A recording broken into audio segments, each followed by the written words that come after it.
Hello friends, तो आज का हमारा टॉपिक है क्रिया।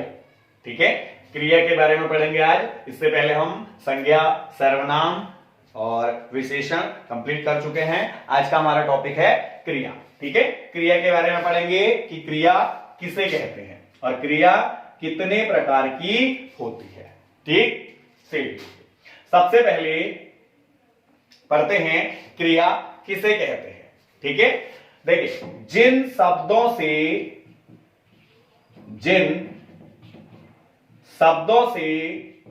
किसी कार्य के होने या करने का पता चलता है या बोध होता है, तो ऐसे शब्दों को हम क्या कहते हैं? क्रिया कहते हैं। क्लियर है?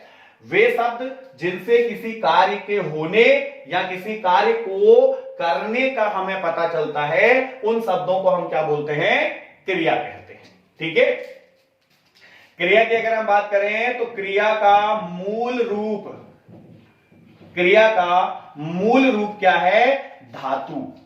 क्रिया का मूल रूप क्या है? धातु है। यानी कि सभी क्रियाओं का निर्माण या क्रिया का निर्माण किससे होगा? सभी क्रियाओं का या क्रिया का निर्माण किससे होता है? धातु से ही बन करके या धातु से ही क्या बनती है? क्रिया बनती है। देखिए कैसे, जैसे एक शब्द है चलना। चलना क्या है? क्रिया है। ऐसे ही है पढ़ना।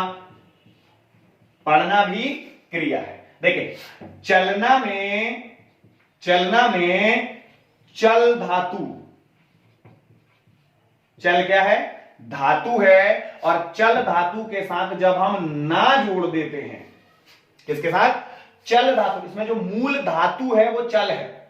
मूल धातु क्या है? चल है। और जब इस चल में हम ना जोड़ देंगे तो क्या बन जाएगा? चलना बन जाएगा, यानी कि क्रिया बन जाएगी। जब धातु के साथ, देखो, मुख्यतः ना जोड़ने से क्रिया बन जाती है। पढ़ जो है क्या है? धातु है। और पढ़ धातु में अगर हम ना जोड़ देंगे तो क्या बन जाएगा?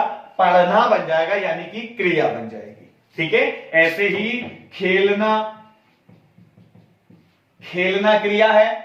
खेलना में खेल धातु है। खेल क्या है? धातु है। और इसके साथ हम जोड़ देंगे ना तो क्या बन जाएगी? क्रिया बन जाएगी, खेलना बन जाएगा। ठीक है, तो मुख्य रूप से जिन शब्दों से किसी काम के होने या करने का पता चलता है उसे हम कहते हैं क्रिया। और क्रिया का मूल रूप है धातु, यानी कि सभी क्रिया शब्द जो होते हैं वो धातु से ही बनते हैं। ठीक है, अब धातु क्या होती है? जैसे चलना में चल धातु, पढ़ना में पढ़ धातु, खेलना में खेल धातु। ये बचपन में हमने संस्कृत में आपने पढ़े होंगे, पट्टी, पट्टो, पठंती करके। तो धातु जो हुआ कर, धातु के विभिन्न रूप हम पढ़ा करते थे, वही धातु है। ठीक है, इसी से निर्माण होता है किसका? क्रिया का निर्माण होता है। क्लियर है? ठीक, अब देखिए, इसके बाद बात करेंगे क्रिया के प्रकार। क्रिया के प्रकार क्या होते हैं या क्रिया कितने प्रकार की होती है?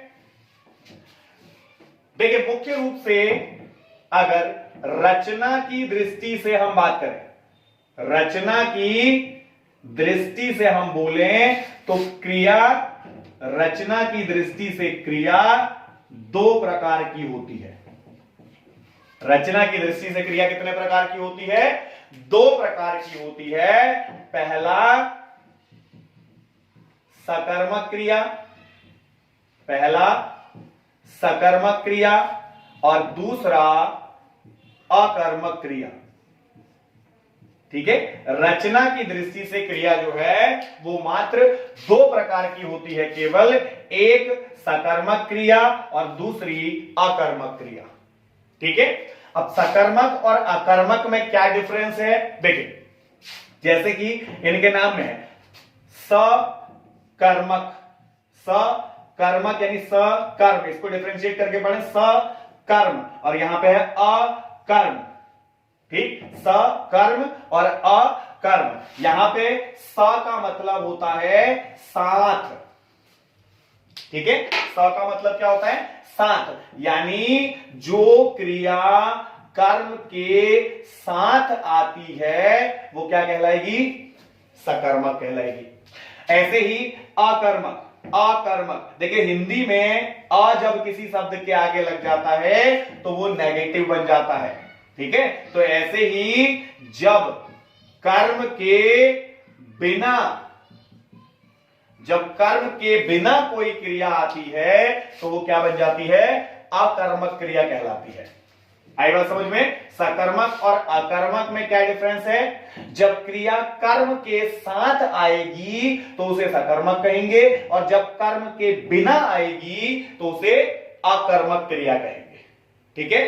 कर्म क्या होता है यह आपको पता होगा, कारक में कर्ता, कर्म, कारण, ये सब हमने आगे इस कारक में है ये सभी टॉपिक, ठीक है, इसमें भी बनाएंगे एक दिन वीडियो। कर्ता यानी कि कार्य करने वाला, कर्ता यानी कि कार्य करने वाला। जब हम कोई वाक्य बोलते हैं, जब हम कोई सेंटेंस बोलते हैं तो उस वाक्य में जो मुख्य कार्य करने वाला व्यक्ति है, जो उस वाक्य में, जैसे हम बोलते हैं राम खेलता है, राम खेलता है, तो इसमें काम कौन कर रहा है, राम कर रहा है। तो राम कौन है, करता है, राम कौन है, करता है, ठीक है। अब खेलता है, मान लो हम यहां पे बोले राम फुटबॉल खेलता है, राम फुटबॉल खेलता है, तो राम करता है और राम क्या क्रिया कर रहा है, क्रिया कर रहा है खेलने की। किस चीज से खेल रहा है, फुटबॉल से। तो जिसके ऊपर काम किया जाता है, काम किसके ऊपर हो रहा है, फुटबॉल के ऊपर। जब राम फुटबॉल के ऊपर काम कर रहा है तभी तो खेल हो रहा है, ठीक। तो जिसके ऊपर कार्य किया जाता है या जिस पर कार्य का फल पड़ता है उसे हम कहते हैं कर्म, ठीक है, उसे हम क्या कहते हैं, कर्म कहते हैं। क्लियर है। अब इतने समझते हैं कर्ता और कर्म केवल। तो कर्ता काम करने वाला और कर्म जिसके ऊपर काम हो या जिसके ऊपर कर्म का, काम का फल पड़े उसको हम क्या कहते हैं, कर्म कहते हैं। क्लियर है। चलिए अब देखिए सकर्मक और अकर्मक में क्या डिफरेंस है। वही जो बेसिक हमने बोला कि जो क्रिया कर्म के साथ आती है, जो क्रिया कर्म के साथ आती है उसे हम सकर्मक कहते हैं। और क्या कह सकते हैं, जिस क्रिया का फल, जिस क्रिया का फल कर्म पर पड़े, फल किस पे पड़ेगा, कर्म पे पड़ेगा। देखो राम सेब खाता है, राम सेब खाता है, एक जनरल एग्जांपल है, राम सेब खाता है। तो राम इसमें करता है, राम इसमें काम करने वाला है और वो क्या काम कर रहा है, वो क्या क्रिया कर रहा है, खाने की क्रिया कर रहा है। क्या खा रहा है, सेब। तो राम इसमें हो गया कर्ता, खाना इसमें हो गया क्रिया और सेब इसमें है कर्म, क्योंकि इसका फल किसके ऊपर पड़ेगा, सेब के ऊपर पड़ेगा। क्रिया का फल किस पे पड़ेगा, सेब पे पड़ेगा कि राम सेब को खाएगा तो सेब खत्म हो जाएगा, ठीक है। फल किस पे पड़ेगा, सेब पे इसका फल पड़ेगा, कर्म पे इसका फल पड़ेगा। तो ऐसी क्रिया को हम क्या कहते हैं, सकर्मक क्रिया कहते हैं। ऐसी क्रिया को हम क्या कहते हैं, सकर्मक क्रिया कहते हैं, जिसका फल कर्म के ऊपर पड़ता है, ठीक है। अब देखिए एग्जाम्पल, सकर्मक क्रिया के एग्जाम्पल पढ़ते हैं। तो उसमें जैसे सबसे पहले तो हमने यही बोला कि राम फल खाता है, ठीक। इसके अलावा सीता गाना गाती है। देखिए इसमें कर्म क्या है, गाना, कर्म प्रेजेंट है, कर्म प्रेजेंट है, कर्म उपस्थित है और फल किस पे पड़ रहा है, कर्म के ऊपर पड़ेगा कि गाने को गाया जाएगा, ठीक है, गाने को गाया जा रहा है। तो यहां पे कर्म उपस्थित है और क्रिया का फल किस पर पड़ रहा है, कर्म पर पड़ रहा है। तो ये कैसी क्रिया है, सकर्मक क्रिया है। इसके अलावा एक एग्जांपल हम बोलते हैं, जैसे संजना चित्र बनाती है, संजना चित्र बनाती है। तो यहां पर चित्र क्या है, कर्म है, क्योंकि चित्र के ऊपर कार्य किया जा रहा है, चित्र के ऊपर काम किया जा रहा है। ठीक है, कर्ता किस पर काम कर रहा है, चित्र के ऊपर काम कर रहा है, चित्र के ऊपर क्रिया का फल पड़ेगा। तो ये कैसी क्रिया कहलाएगी, सकर्मक क्रिया कहलाएगी। ठीक है, जिसमें कर्म उपस्थित होगा। ठीक, क्लियर है सकर्मक। नेक्स्ट बढ़ते हैं, इसके बाद रचना के आधार पर क्रिया का जो दूसरा प्रकार है वो है अकर्मक क्रिया। अभी हमने बोला, ठीक है, कौन सा है, अकर्मक क्रिया। अकर्मक क्रिया में हमने बोला कि वो क्रिया जो कर्म के बिना आती है, जो कर्म के साथ नहीं आती, उसको हम क्या कहते हैं, अकर्मक क्रिया कहते हैं। और इसमें क्या होता है, क्रिया का या कार्य का फल कर्ता पर ही पड़ता है। किस पे पड़ता है, कार्य का जो फल है वो किस पर पड़ेगा, कर्ता के ऊपर पड़ेगा।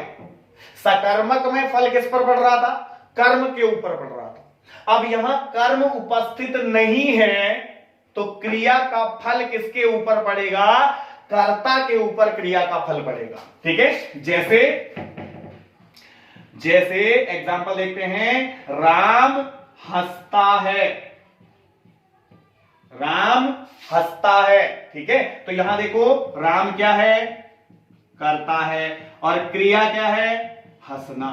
कर्म नहीं है, कर्म नहीं है, तो ये किस प्रकार की क्रिया कहलाएगी, अकर्मक क्रिया कहलाएगी, क्योंकि कर्म अनुपस्थित है यहां पर, कर्म यहां पर अनुपस्थित है। ऐसे ही दूसरा एग्जांपल, सीता रोती है, ठीक है, राधा चिल्ला रही है या चिल्लाती है। ठीक है, राधा चिल्ला रही है या चिल्लाती है। तो यहां भी देखो, इन सब में क्रिया है, कर्ता भी है, लेकिन कर्म अनुपस्थित है। ठीक है, लेकिन कर्म अनुपस्थित है। और वैसे भी देखो, हंसना, रोना, चिल्लाना, ये सभी चीजें, ये सभी क्रियाएं किसमें आती हैं, इसके अलावा नाचना, जैसे मीरा नाचती है, तो यहां पर भी क्रिया है, कर्ता है, लेकिन कर्म नहीं है। ठीक है, कर्म नहीं है। तो जब कर्म अनुपस्थित होगा, जब वाक्य में कर्म अनुपस्थित होगा, तो उसको हम कैसी क्रिया कहेंगे, अकर्मक क्रिया कहेंगे, जब क्रिया बिना कर्म के आएगी। ठीक है, सकर्मक क्रिया जब कर्म के साथ आएगी तो सकर्मक, और बिना कर्म के आएगी तो अकर्मक। राम सेब खाता है, सकर्मक क्रिया है, क्योंकि क्रिया के साथ में कर्म है, सेब। ठीक है, खाना क्रिया है, उसमें कर्म क्या था, सेब, उसमें कर्म था। लेकिन राम हंसता है, इसमें क्रिया है, कर्ता है, लेकिन कर्म अनुपस्थित है। ठीक है, तो जब कर्म अनुपस्थित होता है तो क्रिया का फल किस पर पड़ता है, कर्ता पर पड़ेगा। ठीक है, क्रिया का फल किस पे पड़ेगा, कर्ता पर पड़ेगा। क्लियर है, ठीक है। तो ये क्रिया के दो मुख्य प्रकार हैं, कौन कौन से, एक सकर्मक क्रिया और दूसरा अकर्मक।